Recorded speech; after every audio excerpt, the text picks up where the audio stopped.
প্রিয় শিক্ষার্থীরা কেমন আছেন? আশা করি সকলে ভালো আছেন। আজকে আমি আলোচনা করব আপনারা যারা এইচএসসি এবং অনার্স মেজর এবং নন মেজর কোর্সে আছেন তাদের জন্য একটা গুরুত্বপূর্ণ প্রশ্ন। আপনারা জানেন সংকরীকরণ অংশে আপনারা পড়ছেন যে মিথেন, অ্যামোনিয়া এবং পানি এই তিনটার সংকরীকরণ sp3, অথচ তাদের অণুর আকৃতি ভিন্ন। আমি মিথেনের আকৃতি চতুস্তলকীয়, অ্যামোনিয়ার আকৃতি ত্রিকোণাকার পিরামিডীয় এবং পানির আকৃতি কৌণিক বা উল্টা বিয়নীয়, এবং তাদের বন্ধন কোণ ভিন্ন হয় কেন? এই গুরুত্বপূর্ণ টপিকটা নিয়ে আজকে আমাদের আলোচনা। তাহলে মিথেন, অ্যামোনিয়া এবং পানির অণুর আকৃতির ভিন্নতার কারণ জানতে হলে প্রথমে আমাকে একটা থিওরি জানতে হবে। সেই থিওরিটা হলো বেসপার তত্ত্ব, আমরা সেটাকে বলি বেসপার, সংক্ষেপে বলি বেসপার তত্ত্ব। এই বেসপার তত্ত্বের পূর্ণরূপটা আসলে valence shell electron pair repulsion theory. আসলে কি বি মানে valence shell electron pair repulsion, অর্থাৎ valence shell electron pair repulsion theory আমরা বলি, বা বেসপার তত্ত্ব বলি সংক্ষেপে।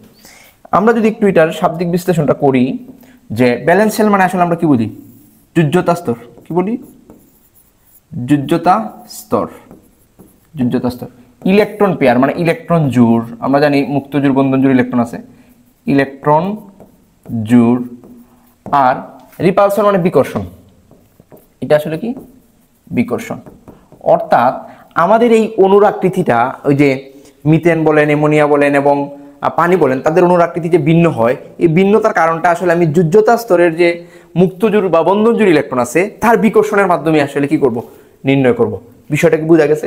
তাই বেসপার তত্ত্ব valence shell electron pair repulsion theory, অর্থাৎ যোজ্যতা স্তরের ইলেকট্রন জোড় বিকর্ষণের মাধ্যমে আমরা আসলে প্রমাণ করব যে তাদের আকৃতিগুলো ভিন্ন হয়। নতুবা সবার সংকরীকরণ sp3, তাহলে তো একই আকৃতি হওয়ার কথা ছিল, কিন্তু এখন আমরা আসলে এই যোজ্যতা স্তরের ইলেকট্রন জোড় বিকর্ষণ তত্ত্বের মাধ্যমে প্রমাণ করব যে তাদের আকৃতি ভিন্ন হয়। তাহলে চলেন আমরা আসলে একটু দেখি। আমি এখন এই অংশটা মুছে ফেলি। আচ্ছা, আমার এখন এই মুহূর্তে আলোচনার বিষয় আসলে তাদের আকৃতি ভিন্ন কেন। আমি অন্যদিকে যাব না, আকৃতি নিয়ে আলোচনা করব। এখন আমি যদি মিথেনের ব্যাপারটা একটু বলি, CH4, এই মিথেন অণুর আকৃতি আসলে চতুস্তলকীয়। যদিও আমরা অনেকে মনে করি যে না, আসলে মিথেন কার্বন, চারদিকে 4টা হাইড্রোজেন এরকম লিখে ফেলি, এটা গাঠনিক সংকেত। তো এই ক্ষেত্রে মনে হয় যে না, এই বন্ধন কোণটা আসলে আমার 100 দুঃখিত। তো আমাদের কাছে মনে হয় যে এই বন্ধন কোণটা 90 ডিগ্রি, কিন্তু প্রকৃতপক্ষে এই কোণটা 90 ডিগ্রি না। এই মিথেনের আকৃতি হবে মূলত চতুস্তলকীয়। কি হবে? চতুস্তলকীয়। এই মিথেনের আকৃতি হবে কি? চতুস্তলকীয়, অর্থাৎ তাদের বন্ধন কোণ হবে 109 ডিগ্রি। 109 ডিগ্রি। ত্রিমাত্রিক ডাইমেনশন আমরা চিত্র আঁকতে পারতেছি না এই ক্ষেত্রে, যে তার বন্ধন কোণটা হবে 109 ডিগ্রি। তাইলে এই মিথেনের আকৃতি আসলে যে CH4, এর বন্ধন কোণ মূলত 109 ডিগ্রি হয়। কার্বন একটা, এই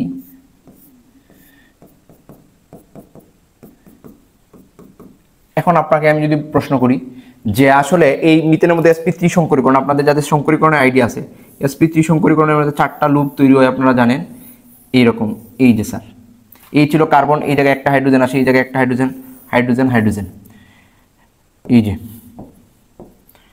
আপনারা যারা সংকরীকরণ পারেন তাদেরকে চাই, এই মুহূর্তে লাগবে না এত গভীরে যাওয়া। এই বন্ধন কোণটা 109 ডিগ্রি। অর্থাৎ দেখা গেছে কোনো কেন্দ্রীয় পরমাণুর চারদিকে যদি 4টা বন্ধনজোড় ইলেকট্রন থাকে, তাহলে তাদের বন্ধন কোণ 109 ডিগ্রি হয়, 90 ডিগ্রি না। এটা তো আসলে একতলের চিত্র। এই চতুস্তলকীয়ভাবে যদি আমি চিত্রটা আঁকি তখন এটা 109 ডিগ্রি। এখন প্রশ্ন হলো কেন? এই যে তখন আমার আসলে কাজে লাগবে আমাদের ওই যে রিপালশন থিওরিটা আসলে কি জানেন? LP greater than LPBP greater than BP। এর অর্থ হইল এই LP মানে লোন পেয়ার, মুক্তজোড় ইলেকট্রন, লোন পেয়ার। LP এর পূর্ণরূপ হইল LONE, লোন পেয়ার মানে মুক্তজোড় ইলেকট্রন। আর BP মানে বন্ড পেয়ার মানে বন্ধনজোড় ইলেকট্রন। আচ্ছা, আমরা মুক্তজোড় এবং বন্ধনজোড় ইলেকট্রন সবাই জানি। এখন আপনি বলবেন এই যে কার্বন পরমাণুর চারদিকে 4টা বন্ধনজোড় ইলেকট্রন আছে, কোনো মুক্তজোড় ইলেকট্রন নাই। অর্থাৎ এই যে চারদিকে 4টা বন্ধনজোড় ইলেকট্রন আছে, এই যে এইগুলো কিন্তু বন্ধন। আমি এই অংশটা মুছে ফেলি, সংকরীকরণে আমি গেলাম না। তাইলে এই যে প্রতিটা কার্বন পরমাণুর, এই কার্বনের চারদিকে 4টা যে বন্ধনজোড় ইলেকট্রন আছে, এই বন্ধনজোড় ইলেকট্রনের বিকর্ষণ বলটা কি হবে? সমান হবে। এই বন্ধনজোড় তাকে যে বলে বিকর্ষণ করবে, অর্থাৎ সবগুলোর বিকর্ষণ বল সমান হবে। তাই তাদের বন্ধন কোণ হয় 109 ডিগ্রি, চতুস্তলকীয় আকৃতি হয়। এখন আসেন আমি যদি অর্থাৎ কোনো কেন্দ্রীয় পরমাণু নট অনলি মিথেন, কোনো কেন্দ্রীয় পরমাণু চারদিকে যদি 4টা বন্ধন জুড়ে ইলেকট্রন থাকে তাহলে তাদের বিকর্ষণ বল হবে সমান, তখন তাদের আকৃতিটা হবে কি চতুস্তলকীয়। এই চতুস্তলকীয় আকৃতিটা মূলত আমরা যদি একটু দেখাতে চাই, মনে করেন আমার এই 8টা কার্বন, এই চারদিকে 4টা হাইড্রোজেন আছে, এই বন্ধন কোণটা কি 90 ডিগ্রি মনে হচ্ছে না? আমি যদি একটা ছবি তুলি তাহলে কি হবে, এই 3টা দেখা যাবে নিচের দিকে একটা উপরের দিকে, আমি যেভাবেই করি না কেন সবসময় দেখা যাবে কি 3টা নিচের দিকে একটা উপরের দিকে। তো এই বন্ধন কোণটা আসলে কি 109 ডিগ্রি, এই হইলো আমার আসলে চতুস্তলকীয় ডাইমেনশন। অর্থাৎ কোনো কেন্দ্রীয় পরমাণু চারদিকে 4টা বন্ধন জুড়ে ইলেকট্রন থাকলে তারা একে অপরকে সমান বলে বিকর্ষণ করবে, অর্থাৎ তাদের এই কোণগুলা কি হবে সমান হবে। তাহলে দেখা গেছে একটা কেন্দ্রীয় পরমাণু চারদিকে 4টা বন্ধন জুড়ে থাকলে তাদের বন্ধন কোণ হয় 109 ডিগ্রি। আশা করি আমরা বুঝতে পারছি এই চতুস্তলকীয় আকৃতিটা। এই জন্য চিত্র আঁকার সময় আমরা 3টা নিচের দিকে একটা উপরের দিকে বন্ধ দেখাই। ওকে, এখন আসেন তাইলে এই বন্ধন কোণটা কত ডিগ্রি? 109 degree, 109 degree. তার আকৃতি কি? চতুস্তলকীয়। তার আকৃতি হলো চতুস্তলকীয়।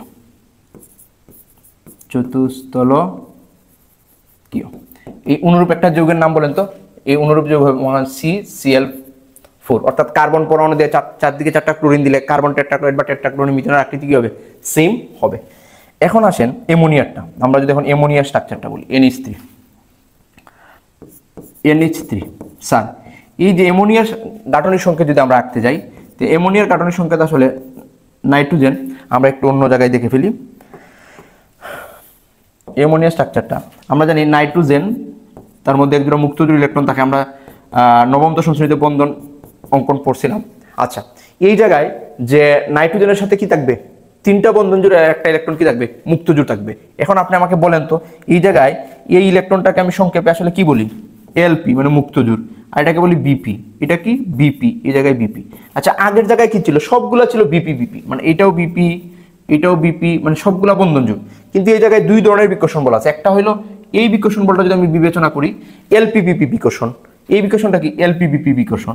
কিন্তু আমি নিচের দিকের বিকর্ষণটা যদি বিবেচনা করি, নিচের দিকের এই যে জায়গায় বিকর্ষণটা, এটা কি? বিপিবিপি বিপিবিপি।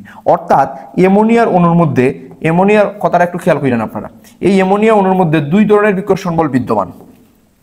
একটা হলো এলপিবিপি, একটা হলো কি এলপিবিপি, আর একটা হলো বিপিবিপি। এই যে বিকর্ষণ বল, এই উপরের দুইটা আমি বলতে পারি এলপিবিপি, আর নিচের দুইটা হলো কি বিপিবিপি। আমরা কি বলছিলাম?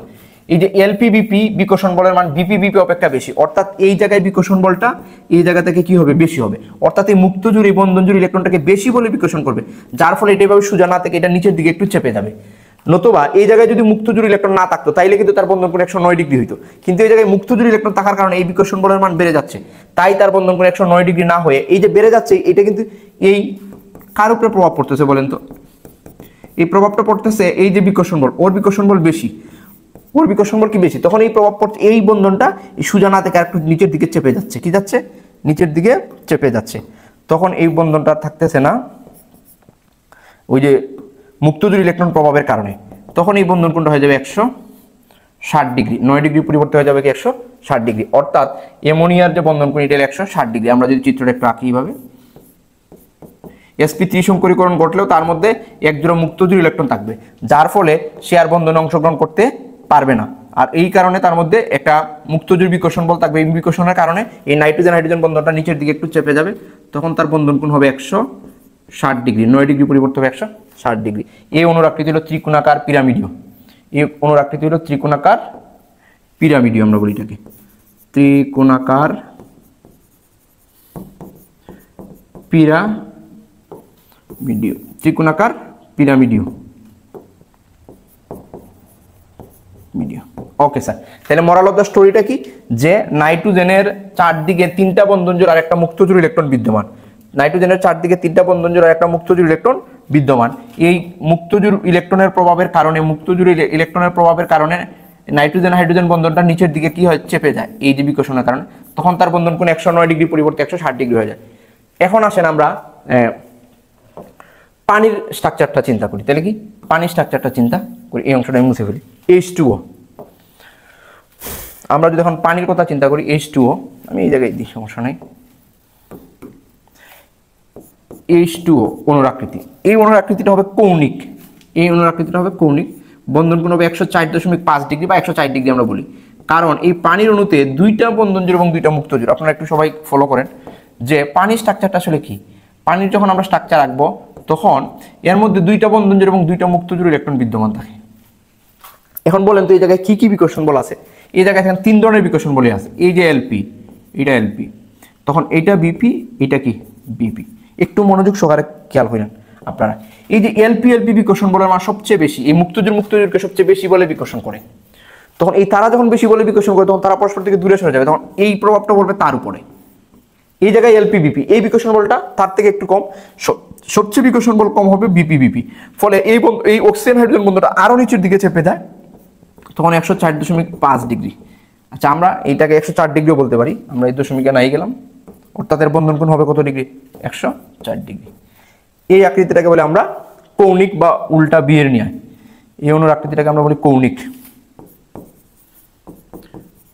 বা উল্টা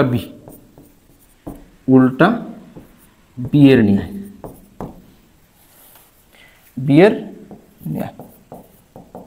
এখন আসলে আমরা মোরাল অফ দ্য স্টোরিটা কি বুঝতে পারছি যে কোন কেন্দ্রীয় পরমাণুর চারদিকে যদি 4টা বন্ধন জোড় ইলেকট্রন থাকে তখন তার মধ্যে একই ধরনের বিকর্ষণ বল বিদ্যমান থাকে, অর্থাৎ তারা পরস্পর সবাইকে সমান বলে বিকর্ষণ করে, ফলে তাদের বন্ধন কোণ সমান হয় এবং এটার আকৃতি কি হয়? চতুস্তলকীয়। এই চতুস্তলকীয় আকৃতি হয় এমন কিছু যৌগ, মিথেন, তারপরে CCl4, তারপরে হিরকের বন্ধন কোণ 109 ডিগ্রি চতুস্তলকীয় আকৃতির হয়।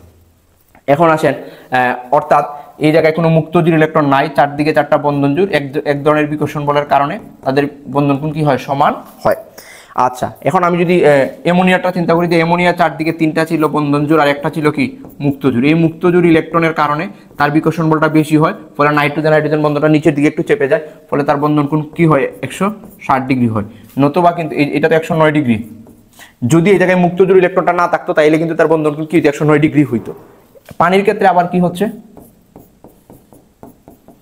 দুই জোড়া বন্ধন জোড়, দুই জোড়া মুক্তজোড়, এই জায়গায় এলপি, এই জায়গায় এলপি বিপি, অর্থাৎ এই মুক্তজোড় বিকর্ষণ বল বেশি এবং এই মুক্তজোড় বন্ধন জোড় আরো বেশি, ফলে এই বন্ধন কোণটা নিচের দিকে চেপে যায়, এই জায়গায় বন্ধন কোণ 104 ডিগ্রি।